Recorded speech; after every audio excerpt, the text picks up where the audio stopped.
দৃশ্যটা যেন কোনো বাস্তব সিনেমা। কাঁধে ব্যাগ, হাতে পাসপোর্ট, বিদেশ পাড়ি দিতে চাওয়া হাজারো মানুষ, কিন্তু তাদের স্বপ্নের গন্তব্যে পৌঁছাতে হয়েছে একটা ঘোর অন্ধকার পথ পেরিয়ে।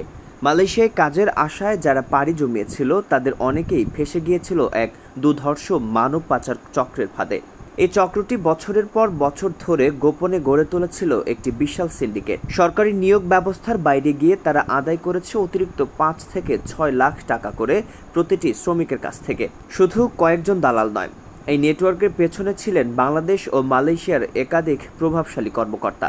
এমনকি অভিযোগ উঠেছে মালয়েশিয়ায় অবস্থিত বাংলাদেশ হাই কমিশনের উচ্চ পদস্থ কিছু কর্মকর্তাও এই সিন্ডিকেটের সঙ্গে যুক্ত ছিলেন।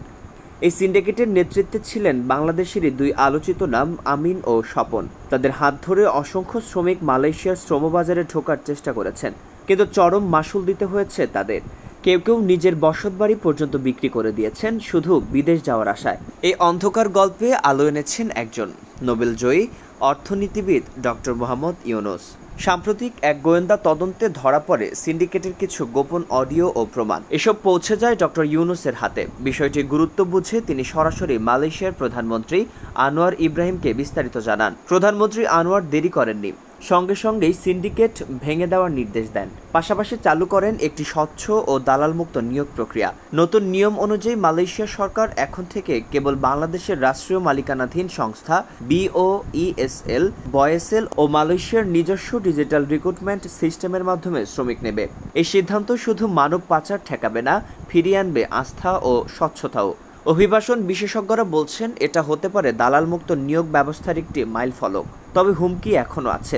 সংশ্লিষ্টদের মতে, যদি নিয়মিত নজরদারি ও জবাবদিহিতার ব্যবস্থা না থাকে তাহলে এই দুর্নীতিপরায়ণ সিন্ডিকেট আবারও মাথাচাড়া দিয়ে উঠতে পারে।